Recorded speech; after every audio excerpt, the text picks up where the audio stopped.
Okay, so today we are taking a deep dive straight into the heart of Pakistani society. It's all good. We always like to find these unique sources, and this time we have one, it's a YouTube video transcript. Oh, wow. Okay. But it's a popular Urdu language show, so we're really going to get a really good feel for Pakistani culture and values. Okay. And maybe some funny quirks, too. Who knows? Sounds fun. It's just a casual conversation between these two guys. Right. Azhar Niaz and someone named Chacha Labha. Okay. And they talk about everything from like mobile phone obsession to prices during Ramadan, to the unique ways that business happens in Pakistan. Yeah. Even monkeys wreaking havoc at a university. Wow. It's a wild ride. It's amazing what you can find in a simple YouTube video. Right. Yeah. So let's jump right in. Okay. The conversation kicks off with Azhar sharing a story about losing his mobile phone at a university. Oh, no. He does eventually find it thanks to this really honest student. But he talks about how losing your phone these days, it's like losing a part of yourself. I can totally relate to that. Right. And I wonder if it's even more amplified in a place like Pakistan, where mobile technology is relatively new and has transformed society so rapidly. Well, that is a really good point. I hadn't thought of that. Yeah, it makes you think about how people adapt to, these new technologies that very quickly become essential parts of their lives. Yeah, and I bet it's not even just about practicality. Right. It's about that emotional attachment that people develop to these devices. Absolutely. And then Chacha Labha, he jumps in with this really funny observation. Okay. He says, if you see a doctor with a dirty car, it means they're probably sick. That's funny. Because who has time to wash their car when they're busy saving lives, right? Yeah. But his real point is that in today's world, a mobile phone is as essential for a doctor as a car. Wow. It's like their main tool. Yeah. So it's a humorous way of illustrating how deeply integrated mobile phones have become, not just in personal life, but also professional spheres as well. Of course, yeah. And then they get into, they talk about all the great things about phones, right? Connecting people, making learning easier. Yeah. But then they start talking about the downsides, particularly for young people. Okay. They see kids constantly glued to their screens, missing out on real-world interactions, which is something that resonates across cultures, right? Right. That tension between the benefits of technology and the potential social costs. Especially for younger generations, it seems like. Yeah, exactly. And they highlight this almost obsessive focus on creating content, even if it's meaningless just for the sake of getting views and making money. Oh, wow. So it kind of raises questions about the value of the content being produced and what kind of impact it has on our attention spans and how we interact with the world. Makes you think. Now, from this digital world, they shift to something seemingly unrelated, Ramadan.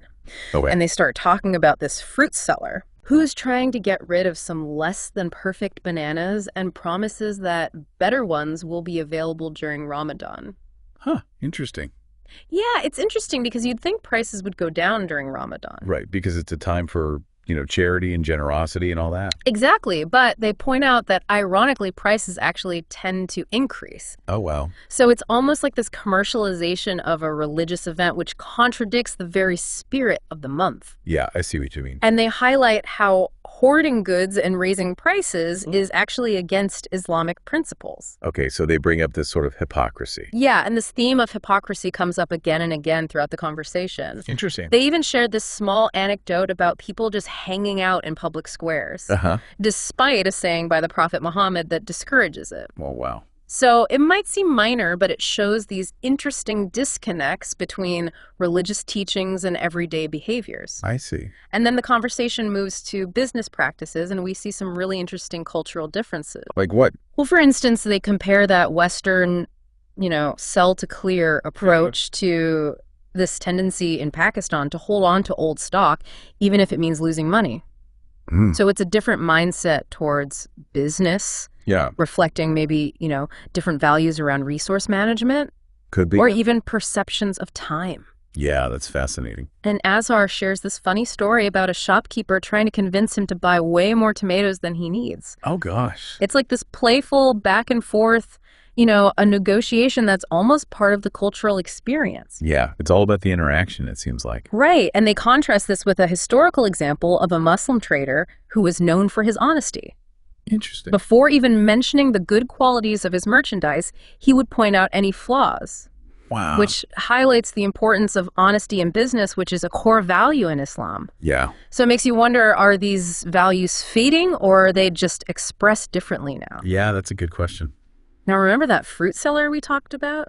The one with the bananas? Yeah, the one with the not so great bananas. Well, they bring up a similar example, but this time it involves a prayer leader. Oh, okay, this should be good. So this prayer leader is always really quick to criticize people's actions, but then they kind of imply that he might not be living up to those same standards himself. So it's that hypocrisy again.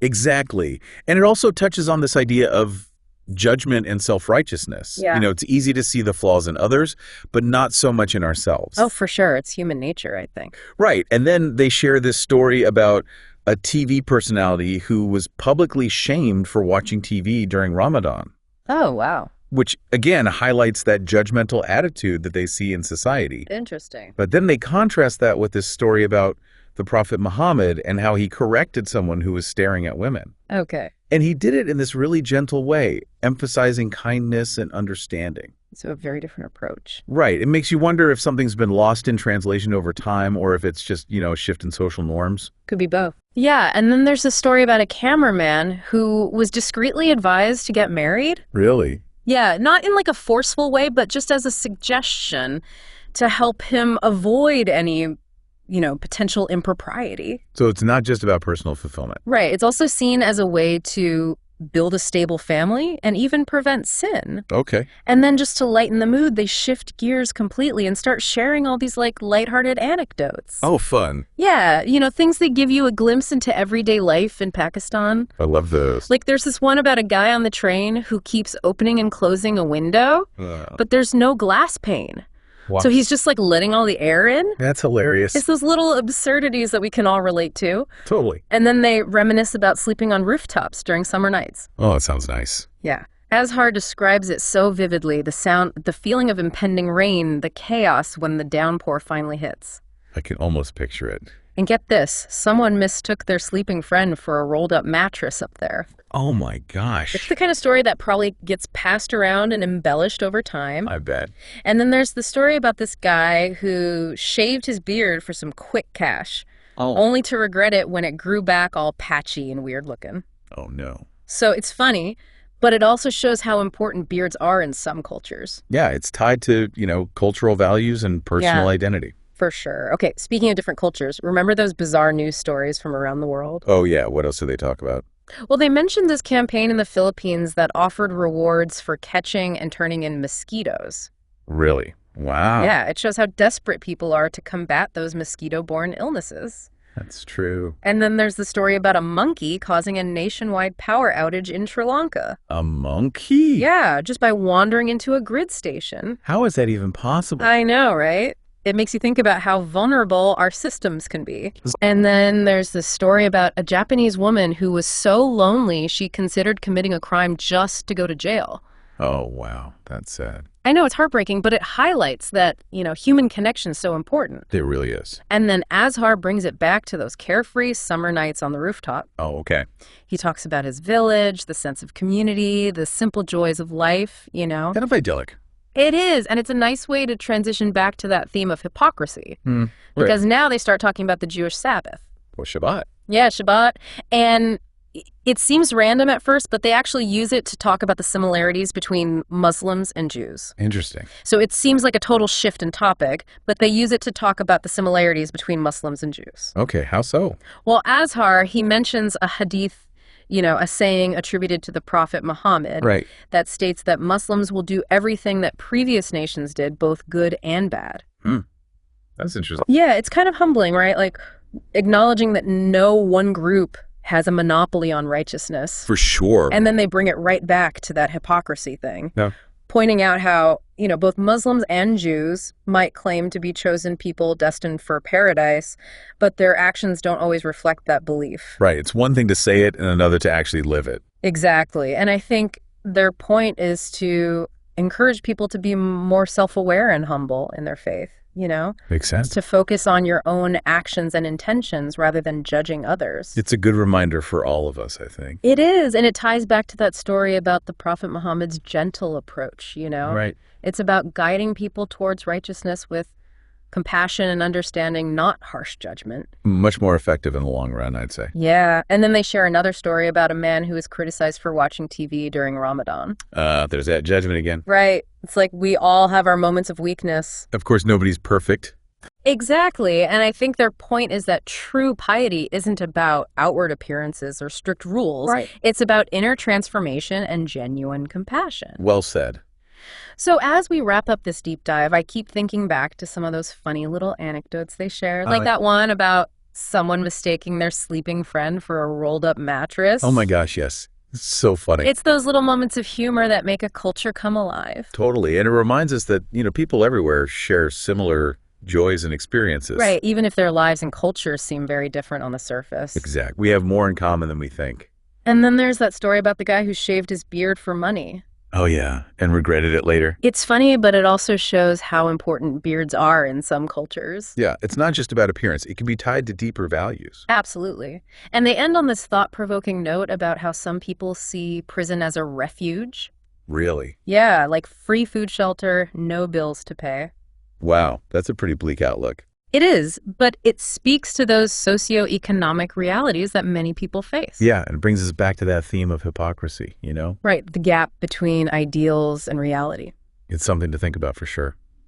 So as we finish this journey through Pakistani society, all sparked by a simple YouTube conversation, what are your final thoughts? I think what struck me most was the universality of the human experience. In what way? Well, whether it's the anxiety of losing your phone or the struggle to live up to religious ideals or just finding humor in everyday life. Right. There's this common thread that connects us all.